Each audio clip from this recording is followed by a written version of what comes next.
All right, let's dive right in. Today we're looking at a short but incredibly powerful prophecy from Isaiah, chapter 3. It's a really intense passage about a society at its breaking point and how a divine judgment creates two totally different fates for the people living in it. So right out of the gate, Isaiah hits us with this shocking accusation. This isn't just about people doing wrong things. It's about a society that has completely lost its sense of shame. He's painting a picture where their very faces, their countenance, gives them away. It's like they're not even trying to hide it anymore. They're broadcasting it, which, sets the stage for a reckoning that's pretty much guaranteed to come. Okay, so let's really dig into this accusation. What does it actually mean when a whole society just stops being ashamed of its sin? That phrase, declare their sin as Sodom, it's easy to just think it's about the specific things they were doing. But it's so much deeper than that. It's really all about their attitude. It describes this point where hiding sin is a thing of the past. Instead, the way people dress, the way they talk, everything they do in public becomes this open, defiant statement against themselves. And right on the heels of that accusation comes the consequence. And what's so powerful here is that the coming disaster, it's not some random punishment from the sky. The text is crystal clear. They have rewarded evil unto themselves. It's self-inflicted. They've literally brought it on themselves. Their own actions have paved the road to their destruction. So once the problem is laid bare, the prophecy makes this really interesting pivot. It moves to the judgment phase. But here's the thing. It's not just a blanket everyone's doomed. Not at all. Instead, God lays out two completely separate paths for two very different kinds of people. And wow, does this lay out the contrast, right? It couldn't be more simple or direct. On one side, well-being, on the other, disaster. There's absolutely no gray area, no middle ground. And what this tells us is that even when an entire nation is falling apart, God's judgment is incredibly precise.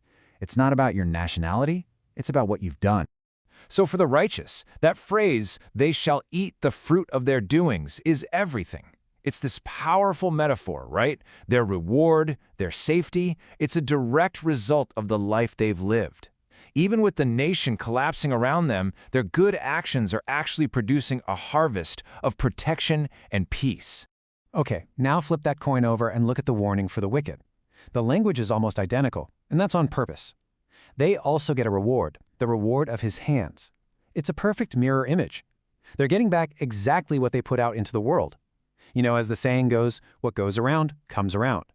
For them, there's no protection, it's just judgment, which means death or being dragged off into slavery. And this idea of God separating people out in the middle of chaos, it's not just in Isaiah. If you want a really stunning picture of how this actually happens, you have to turn to the prophet Ezekiel. He has this vision that's just, it's unforgettable. But that raises a huge question, doesn't it? Think about it. A city is under siege, there's chaos, famine, war everywhere. How on earth do you tell the good guys from the bad guys? How does this divine protection actually work in practice? Well, Ezekiel gives us the answer. Okay, so in Ezekiel chapter 9, we get this scene that's straight out of an epic movie. First, God summons these angels of destruction. But wait, there's one more figure with them. A scribe carrying a writer's inkhorn. And his job is super specific. He has to walk through the entire city of Jerusalem and put a mark on the forehead of every single person who is genuinely grieving over all the terrible things happening there. Then, and only then, comes the chilling command to the other angels, destroy everyone, man, woman, child, except for the ones with the mark. So what's the big takeaway from that vision? It's this. When the Babylonians came in 587 BC, who lived and who died wasn't random. It wasn't luck. Ezekiel's vision shows us it was a conscious, deliberate act by God to protect and preserve the faithful, even in the middle of total devastation. So when we pull back and look at the big picture, what's the main takeaway from all this? It really boils down to this timeless, unchanging principle. You could call it the law of the harvest.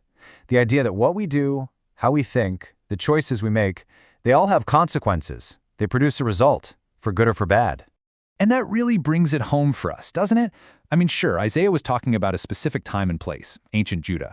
But the principle he's talking about, that's universal. It applies to any era. So it kind of leaves us with a question to chew on. In our own lives, today, what does it really mean to eat the fruit of our doings? What kind of harvest are we planting right now?